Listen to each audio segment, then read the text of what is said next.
मित्रांनो, आपल्यापैकी प्रत्येक जण पैसे कमवण्यासाठी काही ना काही करत असतो. म्हणजे कुणी जॉब करत असतं, कुणी सेल्फ एम्प्लॉइड असतं, कुणी बिझनेस करत असतं किंवा प्रत्येक जण काही ना काहीतरी करत असतो पैसे कमवण्यासाठी. पण ते कमवलेले पैसे खर्च करताना आपण विचार करतो का, किंवा त्याचं नियोजन कधी करतो का? ते पैसे कशा पद्धतीने वापरले पाहिजेत, कुठल्या गोष्टींसाठी खर्च केला पाहिजे, कुठल्या गोष्टींसाठी खर्च नाही केला पाहिजे, कुठे गुंतवलं पाहिजे, यावरती आपण बिलकुल काही काम नाही करत किंवा यावरती आपलं लक्ष पण नसतं आणि म्हणूनच आपण वेल्थ क्रिएट करू शकत नाही. एक खूप सुंदर उदाहरण आहे आपल्याकडे. गोष्ट मार्क झुकरबर्गचे, त्यांचे टी शर्ट्स बघा किंवा इंटरनेटवरती त्यांचे फोटो सर्च करून बघा, तुम्हाला मॅक्झिमम फोटो टी शर्ट्स वरती भेटतील साध्या साध्या. बिल गेट्स यांचा पण तोच विषय. त्यांना पण कधी असं खूप लॅविश किंवा असं काहीतरी मोठं झगमगाट असं काहीतरी करताना आपण बघितलेलं असतं का? तर नाही बघितलेलं आहे. ही सगळी जी जगातली मोठी माणसे, जगातल्या सगळ्या श्रीमंत माणसांपैकी एक असणारी लोक आहेत ना, ती लोक इतक्या साधेपणाचं जीवन जगतात. त्यांना सगळ्यांना ऑलरेडी माहिती आहे की श्रीमंत दिसण्यापेक्षा श्रीमंत असणं जास्त महत्वाचं आहे. म्हणूनच आपल्याला सुद्धा ही गोष्ट समजून घेणं गरजेचं आहे. जे काही लिमिटेड पैसे आपण कमवतो त्या पैशांचं योग्य नियोजन केलं पाहिजे, योग्य कारणांसाठी ते पैसे खर्च केले गेले पाहिजेत. आता त्या पैशांची गुंतवणूक कुठे करायची, ती गुंतवणूक करताना कुठल्या गोष्टी लक्षात घ्यायच्या, काय रिस्क असू शकते, या सगळ्या गोष्टींवरती ऑलरेडी बरेचसे व्हिडिओज आपल्या चॅनलवरती बनलेले आहेत. तुम्ही आपल्या चॅनल सबस्क्राईब करून घ्या आणि ते सगळे व्हिडिओ जाऊन नक्की बघा, जेणेकरून तुमचं नॉलेज अपग्रेड होईल, तुम्हाला तुमच्या पैशांचं योग्य व्यवस्थापन कसं करायचं या गोष्टीविषयीचं ज्ञान मिळेल. पण आजच्या व्हिडिओमध्ये मी कॉस्ट कटिंग विषयी बोलणार आहे. म्हणजे बघा, काही लूप होल्स असतात, विचार न करता काही गोष्टींवरती पैसे खर्च करत असतो आणि त्यातून आपली सेव्हिंग काहीच राहत नाही. एखाद्या वेळेस इमर्जन्सी सिच्युएशन आली, एखादं कोणी आपल्या घरातला आजारी पडलं, तर अशा वेळेस आपण इतके वर्षांपासूनची मेहनत करत असून पण आपल्याकडे काही उरलेलं नसतं. म्हणूनच आजच्या व्हिडिओमध्ये मी तुम्हाला पैसे वाचवण्याचे 3 मार्ग सांगणार आहे,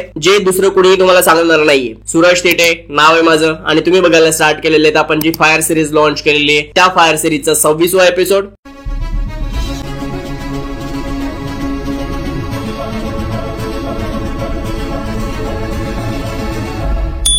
लेसन नंबर 1, श्रीमंत दिसण्यापेक्षा श्रीमंत असणं जास्त महत्वाची गोष्ट आहे. जे मी तुम्हाला वरती पण सांगितलं, जेव्हा आपण Bill Gates, Mark Zuckerberg, Warren Buffett यांचे उदाहरण घेतलं, ती सगळी लोक वेल्थ क्रिएट करण्याला जास्त इम्पॉर्टन्स देतात. माझ्याकडे किती सगळ्या गोष्टी आहेत हे दाखवण्याला ती लोक इम्पॉर्टन्स देत नाहीत. पण याउलट आपण काय करतो, जर आपल्या शेजारच्या दरवाजामध्ये एक मोठी गाडी उभी असेल ना, तर आपण बँकेकडून कर्ज घेतो आणि त्यांच्यापेक्षा जास्त चांगली गाडी आपल्या दरवाजामध्ये आणून उभी करतो. एखाद्याकडे आयफोन आहे म्हणून मला पण आयफोन घ्यायचा आहे. माझ्या ऑफिस मधले मित्र, कलिग्स पब मध्ये पार्ट्या करतात म्हणून मला तिथे जायचंय. एखाद्या शेजारच्या बाईने जर एखाद्या कलरची साडी घेतली, त्याच कलर मधली आणि तिच्यापेक्षा जास्त चांगली साडी आपल्या घरातल्या लेडीजला हवी असते. या सगळ्या गोष्टी आपण कशासाठी करतो? एकतर पियर प्रेशर मधून करतो, आपल्या आजूबाजूच्या लोकांच्या प्रेशर मधून करतो की ती लोक आपल्यापेक्षा जास्त श्रीमंत व्हायला लागलेले आहेत, किंवा आपल्याला हे दाखवायचं असतं की आपण त्यांच्यापेक्षा जास्त मोठे कसे, जेव्हा की ती रियालिटी नाहीये. आपण उलट बँकांकडनं कर्ज काढून किंवा आपल्या महत्वाच्या गरजा थांबवून ह्या सगळ्या गोष्टी लोकांना दाखवण्यासाठी करतोय. तर सगळ्यात आधी हे थांबलं पाहिजे. हे आपल्याला करायचं नाहीये. आपल्याला ज्या गोष्टींची गरज आहे, जेवढी गरज आहे तेवढ्याच क्वांटिटी मध्ये आणि त्याच गोष्टी आपल्याला परचेस करायच्यात आणि उरू शकत असलेले पैसे आपल्याला वाचवायचे, त्यांनी योग्य प्रकारे गुंतवणूक करायची. ही खूप महत्वाची गोष्ट आहे. ही नेहमी लक्षात ठेवा. तर आणि तरच तुम्ही लॉंग टर्म मध्ये वेल्थ क्रिएट करू शकाल. आपल्याला आपण श्रीमंत आहोत हे दाखवण्याची बिलकुल काही गरज नाही आणि त्याने कोणाला काही फरकही नाही पडणार आहे आणि श्रीमंतीचं कंपॅरिझन पण करण्याची काही गरज नाहीये की कोण किती श्रीमंत आहे. त्यामुळं मी नेहमी सांगतो, म्हणजे तुम्ही माझ्या आधीच्या व्हिडिओज मध्ये पण ऐकलं असेल, एक्सपिरियन्सेस वरती खर्च करा, लोकांच्या भेटीगाठी घेण्यावरती खर्च करा, प्रवास करण्यावरती खर्च करा, स्वतःचं नॉलेज इम्प्रूव्ह करण्यावरती खर्च करा. या सगळ्या गोष्टींना तुम्हाला बेस्ट रिटर्न्स देतील किंवा अजून जास्त पैसे कमवण्यासाठी इन्स्पायर करतील.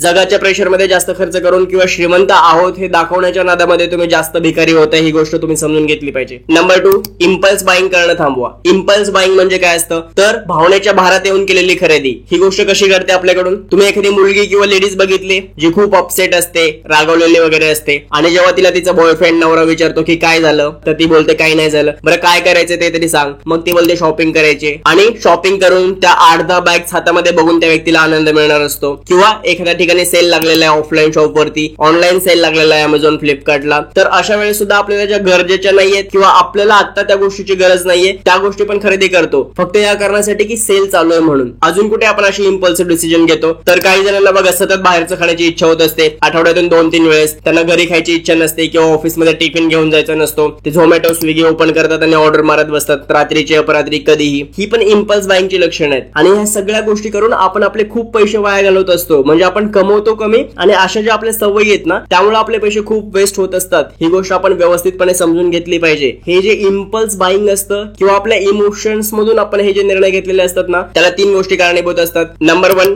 ट्रिगर, म्हणजे कुठली तरी गोष्ट प्रवृत्त करत असते तुम्हाला तो खर्च करण्यासाठी. नंबर 2, प्रोसेस, तुम्ही त्यानंतर एक प्रोसेस फॉलो करता. अँड नंबर 3, सॅटिस्फॅक्शन, तुम्हाला तुम्हाला त्यातनं सॅटिस्फॅक्शन पाहिजे असतं किंवा ते मिळत असतं. आता वरच्या उदाहरणांमधलं एक उदाहरण घेऊयात, जसे की समजा अमेझॉनचा सेल लागलाय. तुमच्यासाठी याच्यामध्ये ट्रिगर पॉईंट काय, तर सेल लागलाय आणि एखादी वस्तू आपल्याला स्वस्त मिळेल. ती गोष्ट तुम्हाला अट्रॅक्ट करते काहीतरी खरेदी करण्यासाठी, तुमच्या हातातले पैसे खर्च करण्यासाठी. आणि अमेझॉन किंवा कुठलीही जी लोक सेल लावतात त्यांचा तोच उद्देश असतो, तुमच्या हातातले पैसे काढून घेणं. ती गोष्ट ट्रिगर आहे. आणि त्यानंतर तुम्ही एक प्रोसेस फॉलो करता. प्रोसेस काय असते, समजा तुम्हाला काहीच घ्यायचं नाहीये किंवा तुम्हाला कुठल्याच गोष्टीची गरज नाहीये, तर तुम्ही काय म्हणता, आता सध्या घेण्यासारखी तर काही गोष्ट नाहीये, पण तरी पण सेल चालू आहे म्हणून काहीतरी घ्यायचंय, तर आपण आपल्या वाईफसाठी किंवा गर्लफ्रेंडसाठी एखादा छानसा ड्रेस घेऊ जो 3-4 हजार रुपयांचा असेल. बरोबर, मग आपण तो ड्रेस घेऊन टाकतो, जेव्हा की घरात भरपूर ड्रेस ऑलरेडी असतात. त्यातून ती डिलिव्हरी मिळाल्यानंतर आपण तो ड्रेस जर तुमच्या वाईफला दिलात तर त्यातून तुम्हाला सॅटिस्फॅक्शन मिळणार असतं. या 3 पॉईंट मध्ये तुमच्याकडे इम्पल्सिव्ह बाईंग झालेली. अशा परिस्थितीमध्ये आपण काय केलं पाहिजे, ट्रिगर पॉईंट अवॉइड करायला शिकले पाहिजेत. इतर समजा एक्सटर्नल फोर्सेस तुमच्यावरती हावी होत आहेत ना, तर तुमच्या हातातले पैसे असेच वेस्ट होत राहणार आहेत. आणि दुसरी गोष्ट प्रोसेस आणि तिसरी गोष्ट सॅटिस्फॅक्शन, ह्या गोष्टी तुम्हाला मिळवायच्याच आहेत. पण आपल्या उदाहरणामध्ये आपल्याला आपल्या वाईफला खुश करायचं होतं, तर ती गोष्ट फक्त ड्रेस वगैरे देऊनच होते का, तर नाहीये. मग तुम्हाला तेच उद्देश साध्य करायचे, तर तुम्ही जाता जाता एक 20-30 रुपयाचा गुलाब घेऊन जा,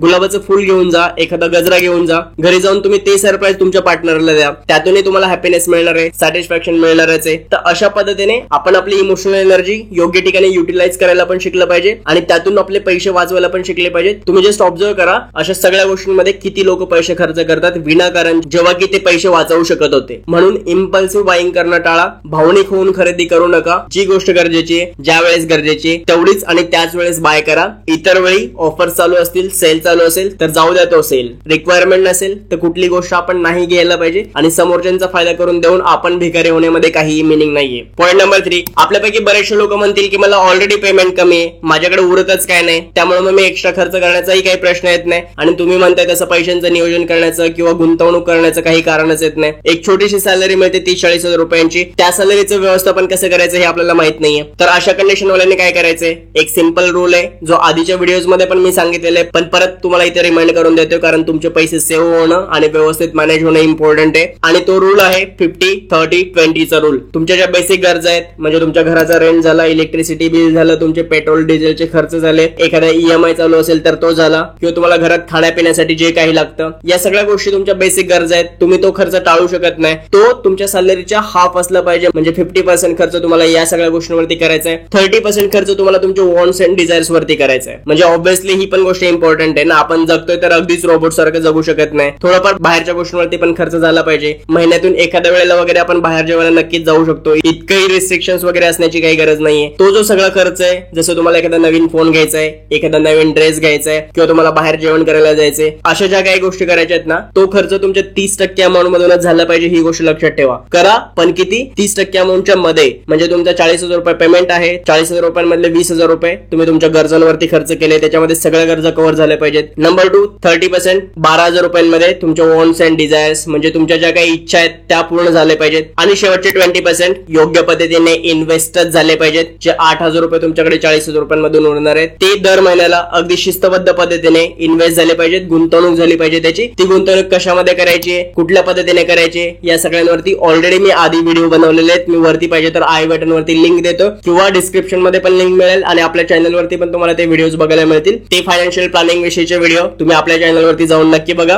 पण सांगायचा मुद्दा हा आहे की मिनिमम 20% आपण सेव्ह केले पाहिजेत, इन्व्हेस्ट केले पाहिजेत. आणि जर का बाय चान्स तुम्हाला शक्य असेल तर 20% पेक्षा जास्त इन्व्हेस्ट नाही केले पाहिजेत का, तर ऑब्व्हियसली केलेच पाहिजेत. जास्त जर तुम्ही करू शकत असाल तर वेल अँड गुड. तुम्ही 30% इन्व्हेस्ट करा आणि 20% तुमच्या वॉन्ट्स अँड डिझायर्स वरती खर्च करा. ते जर तुम्ही करू शकत असाल तर अजून चांगलीच गोष्ट आहे. आणि पॉईंट नंबर 4, तसं तर मी तुम्हाला 3च सांगणार होतो, व्हिडिओमध्ये 3च बोललो होतो, पण जस्ट आता तो आठवला म्हणून मी तुम्हाला चौथा अजून एक मार्ग सांगतोय. तो मार्ग कुठला आहे माहितीये का, कुठलीही एक्सपेन्सिव्ह गोष्ट खरेदी करताना तिचे पर युजेस कॉस्ट किती ते चेक करा. पर युजेस कॉस्ट म्हणजे काय, तुम्हाला एक उदाहरण देतो मी. आताच ना काही महिन्यांपूर्वी माझ्या एका मित्राचं लग्न होतं आणि त्याच्या लग्नाची शॉपिंग वगैरे तो सगळी करत होता. आणि मग आपण मराठी माणसं किंवा भारतीय माणसं तर आपल्याला वाटत असतं की लग्न तर आयुष्यात एकदाच होणार आहे, थोडासा खर्च झाला तर काय फरक पडतो. आणि त्याने स्वतःच्या लग्नासाठी 40,000 रुपयांचा ड्रेस घेतला, जे शेरवानी वगैरे काय जे त्याने घेतलं असेल ते सगळं. त्याचं लग्न झालं, 1 दिवसाचा तो सगळा सोहळा कार्यक्रम पार पडला. 6 महिन्यांच्या नंतर जेव्हा मी त्याला विचारलं अरे ड्रेसचं काय केलंस, तो परत घातला वगैरे की नाही, तर तो बोलला की नाही घातला, परत काही कारणच नाही पडलंय तो ड्रेस घालण्याचं, कपाटामध्ये तसंच गडे करून ठेवलेला ड्रेस आहे. त्यावेळेस ऑलरेडी मी त्याला सुरुवातीला सांगितलं होतं तर जो 40,000 रुपयांचा तू ड्रेस घेतोय ना तो 5,000 रुपयाच्या रेंट वरती तुला मिळून जातोय आणि तुला फक्त एकच दिवस वापरायचा आहे. आणि सेम क्वालिटीचा किंवा उलट ह्याच्यापेक्षा त्यापेक्षा थोडासा बेटर ड्रेस मिळतोय. 5,000 रुपये जर तू एका दिवसाचा रेंट दिला तर 35,000 रुपये वाचवले असते. आणि समजा डेली यूज साठी जर तो 2-1,000 रुपयांचा ड्रेस या पद्धतीने घेतोय आणि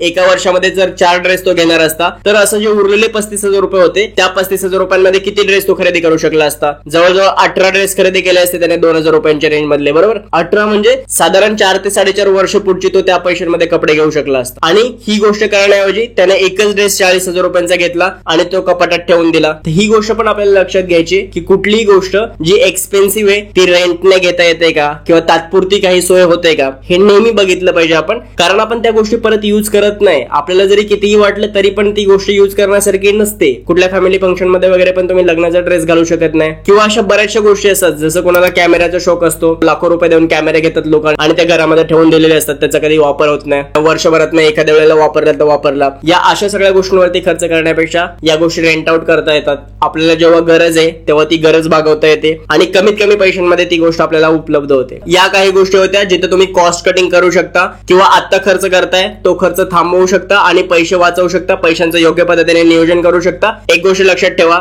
जर तुम्ही आता पैसे वाचवाल ना तेच पैसे कधीतरी तुम्हाला वाचवतील, बरोबर आहे. मला खाली कमेंट करून सांगायला विसरू नका की ह्याच्यातली कुठली सवय तुम्हाला होती जी तुम्ही आता सोडणार आहेत आणि आपल्या पैशांचं योग्य प्रकारे नियोजन करायला स्टार्ट करणार आहेत. आणि फक्त तुम्हीच नाही तर तुमच्या मित्रांसोबत पण हा व्हिडिओ शेअर करा जेणेकरून त्यांना पण जर काही अशा सवयी असतील ते सुधारू शकतील आणि त्यांच्या सुद्धा पैसे सेव्ह होऊ शकतील. जर हा व्हिडिओ तुम्हाला आवडला असेल तर व्हिडिओला लाईक करा, तुमच्या सगळ्या मित्रांसोबत हा व्हिडिओ शेअर करायला विसरू नका आणि हो आपलं चॅनल पण नक्की सबस्क्राईब करा जेणेकरून दर आठवड्याला असेच महत्त्वपूर्ण व्हिडिओज मी तुमच्यासाठी घेऊन येत राहीन. आपण भेटूयात पुन्हा पुढच्या व्हिडिओमध्ये. तोपर्यंत आपली आणि आपल्या सगळ्या माणसांची काळजी घ्या. This is Suraj Thete signing of.